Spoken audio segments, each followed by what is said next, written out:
How are we feeling? You're going to let your hair down for this one? You know what, Derek? I'll do this for you. Should I shake it out too? Yeah. Do it like Christie. Can you do a Christie Brinkley? I kind of. There you go. It kind of hurt. It hurt a little bit. I may be too old to do that kind of shit.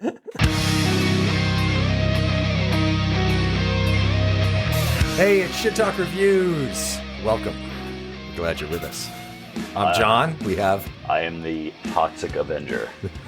And David. Thank you, John. Usually, again, at this point in the conversation, I say I'm excited to be in the same room and to chat with you guys, and there's a part of me that still is. It's a different vibe. There's a part of me that's still glad to be here. It's a different vibe today, John. Listen, I have things coming out of every part of my body, but I am here because I love Celestial Sanctuary. The Insatiable Thirst For Torment is the album, and I fell in love with it a couple months ago when I first heard some of the releases. It is death metal in the best way possible, and I'm excited to talk about it today. Props to Church Road Records for putting this out. You guys rule. I know at least John and I are excited about it, and yeah, that's what I got to say. And by the way, it is a lot of fun. I'm not going to lie to you to have the deep vocals when you're sick and say things like trapped within the rank membrane, glutted with chunder. You do sound pretty amazing today. Hey, baby, do you want to come over to my house and get swivel-eyed and gurning in the shadows? Yeah. Maybe gutted with a blunt blade. Yeah. Getting swifty while you get Getting blunt swifty, blade a little gutted. Rick and Morty in there. Oh, you're not wrong. It's a straight up death metal album. And as we all know, I'm terrible with genres and subgenres and all that, but I believe this would qualify as a death metal album. No? Is that accurate? Absolutely. I mean, when I first heard it, and I've said this on the podcast, I've been on a death kick this year, and I used to listen to Death when I was the band. Death the band, yeah. And they're an awesome death metal band that would weave in elements of thrash, and it was very accessible for my younger self. And when I listened to Celestial Sanctuary's this album, I heard a lot of death in there. I heard some, guitars that sound like Dimebag Darrell, and a lot of pinch squeals. A lot of that. And Matt Adnet is obviously a fan of Pantera. And so when you take, Death and Blood Incantation and Pantera and Gatecreeper and mash it all together, you've got a putrid record. And that's what this is. Well, you look at the track listing on this and you get a pretty good idea of what you're in for. I mean, the cover art is, one of those really not descriptive. It's just a visual representation of what's coming. And then the demon track with listing, his innards falling out. Yeah. And then just the track listing is a pretty accurate depiction of what you're going to get musically too. Well, and even like the lurid glow of a dead burning body, it is the realization of a person liking the idea, having a fetish over a person burning, which is death metal and horror. Yeah, I try not to be judgy, but you and I talked about that earlier today, that the song is about the realization that you have a fetish for what, a burning corpse? Body, a burning corpse. Body? Yeah. Jesus, man. Yeah. Well, this is what death metal is. It's in the horror genre. It is. Horror. And look, you are a sicko to a certain degree if you like horror and you like death metal. If you read lyrics of death metal since we were kids, it's been disturbing. Well, this is a one horror show of a death metal album for sure. Accurately tracked. Though there is, I will say, and I thought about you a lot, Dave, because we know this is not your thing. This style of music is not. Yeah, this isn't for me. But I did think about you quite a bit, because there is on this album, unlike some others that we've listened to, there are spots on this record where there is a little bit of room to breathe. Things do calm down a little bit here and there, which was refreshing because it is such a fucking brutal smashing album. It just comes at you right from the first track, right to the end. I tried. I just couldn't get through it. That's just not a knock on these guys. I told you I respect any musician who puts out music, but this just isn't for me. It's just not for me. Could it be that you're sleepy today? No, because I tried giving this a chance a few weeks. Were you sleepy then? Ago. No, I'm just I'm just not really sleepy. Can I tell a story? It's just not for me. This type of music's not for me. I don't get it. I don't understand the lyrics. I don't understand the yelling, the screaming, the pounding of the drums. Everything's way too fast. That doesn't mean they're a bad band. It's just not for me. And we've discussed this before. Everybody is welcome to like and not like, what they want. That's what's great about It's totally cool, Grandpa. Yeah. Don't feel bad. Can I tell a story? Story time. It is very important for Dave to hear this. When I was a kid, I had to go to Broadway a lot. My mother was an opera singer. She was an opera singer, yeah. She was an opera singer. She loved Broadway shows. She did shows with Patti LuPone on Long Island growing up. It was like neighborhood, plays and stuff. So she was really into it. I had to sit through Les Miserables, Cats, Phantom of the Opera. I mean, the list goes on and on and on. And so by about the 15th time going, I would kick and scream. And finally, on the 15th time, I sat back and I said, I'm going to give this an honest chance. Mm-hmm. And once I saw the power that's in Broadway, it appealed to me on the same level that Slayer appealed to me when I was 10. And sometimes you just have to step back and step out of your comfort zone, Dave, and to give things a chance. There's no comfort zone with this. I mean, it's different to go back and listen to Slayer, Metallica, bands like that, Tool, but this is a whole nother level beyond that I just can't come to grips with. It is one of those. It's so different. The style, the death metal aesthetic is one of those styles or genres, what have you, that I think it definitely does fall on the extreme end of the spectrum. And I think that's by design. Yes, yeah. It's supposed to be. It's supposed to be shocking. I mean, rock and roll is supposed to be dangerous. Death metal is supposed to be just pure brutality. Yeah. Just like a horror movie. Death metal and horror movies, the genres go hand in hand. Not everybody can watch a horror movie. Yeah. Not everybody can listen to a death metal album. And Dave apparently is one of those wimps that can't watch and listen. And it's okay, Dave. It's okay. But if you want to hold my hand, I will listen to this record with you, and I will go back and watch all the Friday the 13th movies. That's brotherly love right there, that you would hold his hand and walk him through a death metal album. That's really sweet. Yeah. Again, it's just further reinforcement that we're in the trust tree. We're in the nest together. What? No, I said that's nice. That's not the reaction I saw, Dave. It's nice. I put on a diaper today to get here for this. I mean, Celestial Sanctuary, Jay, Matt, Thomas, and James. Yes. I did this for you. Actually, I'm not wearing a diaper, but I am legitimately sick. Regrettably, he will be throwing away some clothing when he gets home. I might have to. It is what it is. But let's credit the band. Thomas Cronin, guitar and vocals. Jay Rutherford on bass, James Burke on drums, Matt Adnet on second guitar or first guitar. I'm not sure. I don't know who handles the leads. Some crazy leads on this. Crazy record. leads. Some really fun guitar stuff. You mentioned some Dimebag style pinch squeals and some proper fucking dive bombs, man. Well, a lot of fun stuff on this. I've watched some of their live material. I think Matt is the lead. Okay. And he is obviously, and again, I think we're going to try to get them on for an interview. I think Matt is probably the Dimebag guy. He's pretty into it. But Thomas, to sing the way that you do, dude, holy crap. Brutal. And be playing rhythm stuff. And it is just, your name should be in lights for the death metal community. And it seems like, based on the other media that I've read, that, again, you guys are getting notoriety. To make fun of Dave, Blabbermouth put out, they do reviews, and Blabbermouth is pretty big in the media world. They did a review of Dave's favorite guy, Wolfie, with Mammoth Van Halen, and they gave that an 8, but they gave Celestial Sanctuary a 9. So that's awesome. They couldn't bite the pimples off of Wolfgang's ass. Oh. Sorry, that's not even cool. But anyway, move on. Can we not acknowledge that they're two stylistically So different bands? Completely stylistically Yeah, let's not different. compare talent to Wolfgang Van Halen, please. It's not even, it's absurd.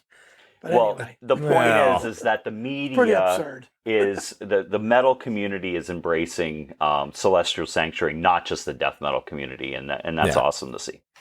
Great record, and Thomas is a brutal singer, and my God, he is on display on this record. I did Associated Acts. I read about and saw some clips from Road Mutant. Mhm. Either you guys happen to see any of those clips or read up about them? No. Thomas Cronin played guitar. I think they had a different singer, so I don't think he sang with Road Mutant. And Jay Rutherford played bass on that. Some pretty cool clips of them up too, if you're into this sort of thing. Yeah, so Dave will not be doing that. He'll be back doing Panama jumps and Yeah, it's just the way. Sorry, guys. It just didn't work for me. I can't even really comment. Again, I'm out. It's one of those. It is bands. okay to not like a style of music. I mean, yes, you might get pointed and laughed at and judged a little bit, at least in this room, but societally speaking, no, it's totally fine not to like stuff. Yeah. You talked about, your experience with going and seeing opera as a kid and realizing the power that can be contained within. I think a lot of people experience that with classical music. I've experienced it a little bit. I've never been a big classical music guy, but I won't deny that there can be an awful lot of power in almost any genre of music or artistic, work. Mhm. And this kind of music, the really heavy metals, it's inherently powerful stuff. And like I said, we've touched on a few albums over the last few months that have been pretty fucking brutal. Well, I don't like And- to say the word hate or don't like, because like I said, I respect these guys for putting their type of music out. Again, it's just not for me. Doesn't mean they suck. which is fine. Yeah. I would never say that. Yeah. One of the things I want to bring up is Trapped Within the Rank Membrane. Opener. The opener. The Decibel did a really nice write-up on the meaning of all of the songs, and they said that, this song is about the uncontrollable urge to burst out of your own body. Essentially, it's us shedding our skin and being just another old school death metal band. And that is the most telling statement about this record. For me, I listen to everything metal. Every Friday, we get things, sent to us through the record labels. I listen to all of it. And for me, I was excited because this was a progressive death metal band. It's taking elements outside of the death realm, pulling it in. There's thrash elements in there. There's some melodic parts and simple parts. Mm-hmm. There's big soundscapes that are pulled in. Everything that death metal fans like is in here, but everything all metal fans will like, most metal fans, not named Dave, will like this, will find pieces to really get into. And it's a very progressive record. I'm glad that they shedded their skin and became something new, because it's new, and it's for me, it was a fresh listen. This and I is their enjoyed it. second album, right? Yes, it is. it's the second Yeah. album. This is one of those weeks I just didn't have time to go back too much. How consistent is this record with their Different. first? It's not even close. This is Well, how is it different? the first one was just gore guts all the time, Yeah. and I felt like this one had a lot of there's some thrash riffs that are in there. Would you agree? I Sounds did- like you listened to I did it, go right? back and listen. It sounded way more heavier on the first time around, like you just said. Yeah, there's a lot Yeah. of the Yeah. traditional death metal blast beats. This one has, again, there's changes in parts and different kinds of riffier, chugga, thrashier riffs that are mixed in with the blast beats and the gore that's traditional death For me, metal. it's the death growl singing. It's that type of lyrics, because I'm a lyrical guy. When it's death growl and I can't hear it, I can't really understand what's going on. It just affects me in general. I think if the music was with, we talked about this. If I was to listen to this album with a different singer and not as death growling, it might have been different for me, because the music's not bad. It's not. Yeah. Now, You know? when you listen to stuff like this, do you take this? And again, I'm not talking shit here. Yeah. Do you go back? Have you gone back and like pull up the lyrics as a lyrical guy? This one I do. Usually I do. On this, I didn't. And how does knowing what the lyrics are change the way you feel? Because I mean, I just like to know when I'm listening to a song what they're singing about. I'm very intrigued on it. Well, my I like question that. is, if you know what the lyrics are, if Yeah. you know what the singer is singing, does it? Makes I it know different. it doesn't change the fact that you don't like the death growl singing. Yeah. Respect. But does it change the way you feel about what is being sung, knowing No. what they are? It doesn't. So it's an auditory style Yeah. thing that you Yes. don't like. Okay. Yes. It's kind of Because like there was me few, hating cucumbers. there I was don't a wanna few taste of them. these Sure. songs that I listened to. I'm like, wow, without this type of singing, I like it, but maybe with a different singer to my liking. Doesn't have to be to yours. To me personally. Thomas, when you come on, you can tell him to go fuck himself. Listen, Thomas Cronin. Was his last name Cronin, right? Yeah. No attack on Thomas. This is what he does. This is what he's great at. Just not for And he me. is good at it. Yeah. I'll tell, but and not again. I don't want to say I don't agree with you, Dave, because this is not my preferred vocal style either. I like some grit. I like it when a singer gets, Yeah. It's not the first thing I go to. However, Thomas and others that we've reviewed does it really fucking well. Yeah, he's he's into it, man. He's He passionate. they're brutally heavy Brutal. vocals, man. Yeah. And I'm sure, and again, I would love a chance to talk to him and the rest of the guys in the band. But his vocal performance would indicate that he is angry. Yeah, He is angry. But he is a cool, You have to cool be to cat do this. live. I mean, when you look at the Yeah, live, so we saw some he footage earlier today. Polite in between the Yeah. songs and thankful, and says please, and again, it comes with the territory. You got to be thankful when people come up and show up and buy your merch. And, Yeah. but he's a cool cat. They and as a band, they go out and they just unleash hell, and then in between the songs, They're normal dudes. Normal dudes. Yeah, which is And- great. and I They're appreciate out that. of Cambridge, Yes, Cambridge in the UK. And I wish I was there because I would love to just, you see some of the live footage where he's just fucking ripping on stage vocally. And I just want to walk up and ask if I can give him a hug. See, for somebody like 'cause you hugs are who doesn't free. care about lyrics, you like that stuff. I- For me, I wouldn't enjoy it because I wouldn't know a word he's saying. Yeah, Not I've said bother this before, and I'll say it again right now. It's not my first vocal, preference, but I love it because it is, again, as a non-lyrical music listener, I enjoy listening to somebody who does a good job of using vocals as almost as a percussive instrument. It punctuates what's happening over the top of the music behind it. Kind of like Joe Nally, kind of. Yeah, Type guy definitely. like that. So in that Yeah. regard, he does a great job. Yeah. Can I tell Dave a little bit about the lyrics? Yeah, please do. All right, so Biomineralization Cell Death is a song about a future society that has discovered that harvesting iron and copper from human blood is the way to go. Just so you know. And it could happen, they could decide that we need iron and copper in human blood and start killing us. Maybe our government will, maybe the aliens will come and want our iron and copper. That was the question: is who decides that we they don't need know. to harvest it from It's us? a future society. Maybe Dave will become a tyrant and he'll decide that he wants to have iron needs and more copper, more iron and copper in his life. Who knows?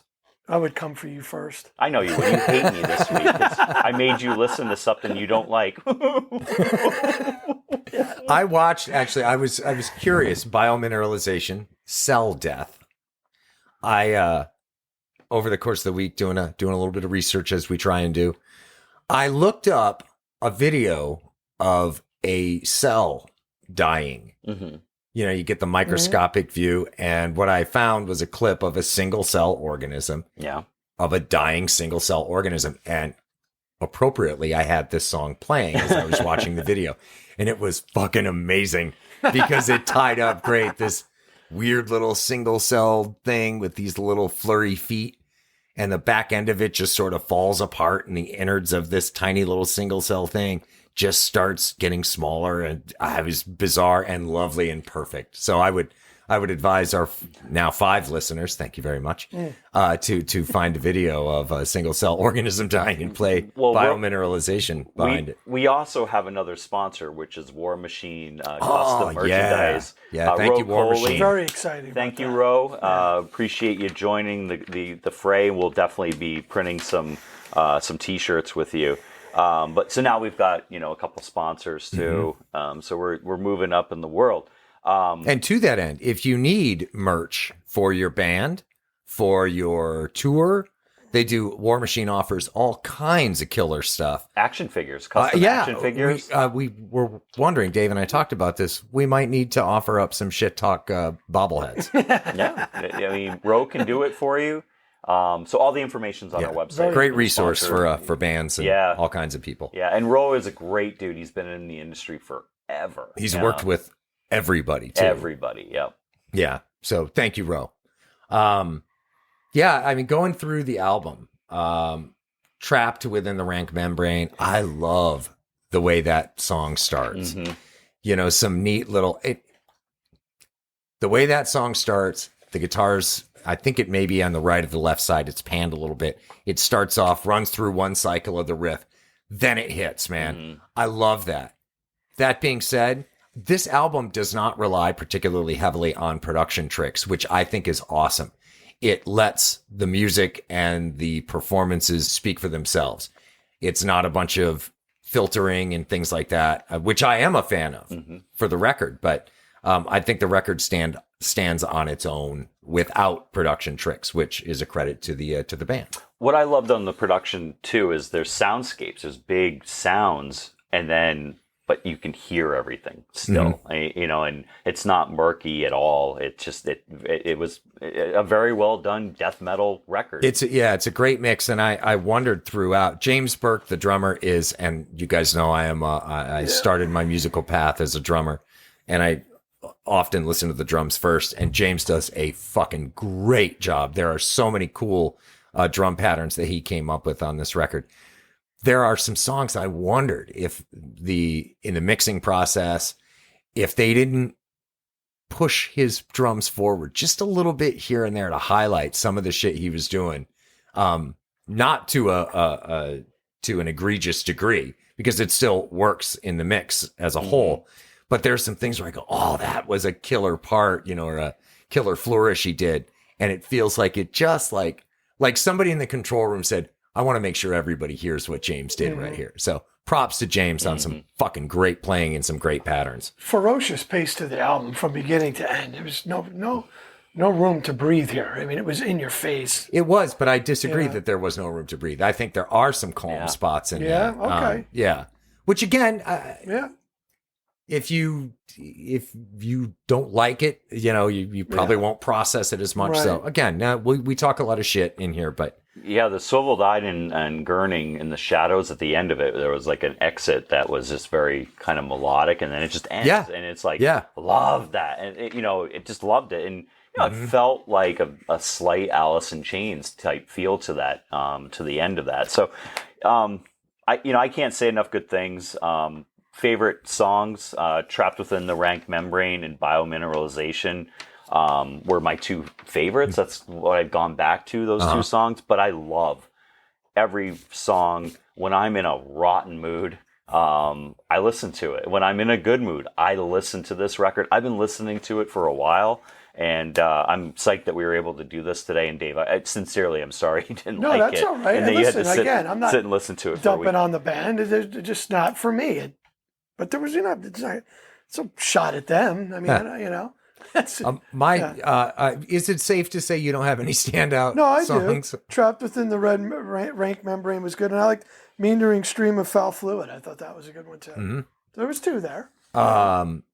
They sort of pulled a fast one with Meandering Stream of Foul Fluid. The intro does not prepare you for what's coming in that song, which I like. Yeah. My standouts are Swivel-Eyed and Gurning in the Shadows.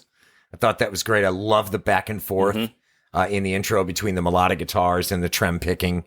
A great start. The verses kick in. And then they, again, credit to James that, it starts off with the triplet feel, then straight ahead, then it's a double time. It's some great great song craft in there. I love the middle break in there. The riffs at the end are crusher. More great drumming in there. So big fan of Swivel-Eyed and Gurning in the Shadows, and the lurid glow of a dead burning body, which is marginally disturbing now that I know that it's Do you feel literal. guilty for liking that song?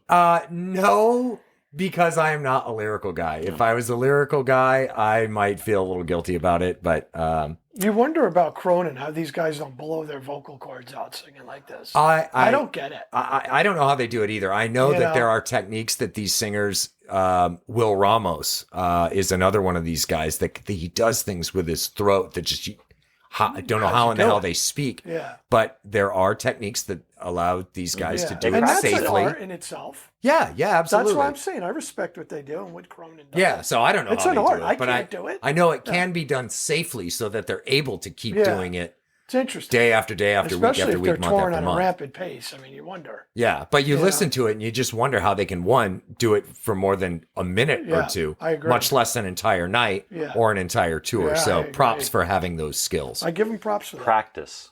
Yeah, Yeah, I guess so. yeah. The Lurid Glow, great there, and Swivel-Eyed Gurning in the Shadows. So those are my two standouts. And I didn't know about these guys beforehand. I guess you said they came about in 19? Yeah, a couple years ago. Yeah. They seem, and again, you know, Derek, I'm not the biggest death metal fan, but I really like a lot of what this band did.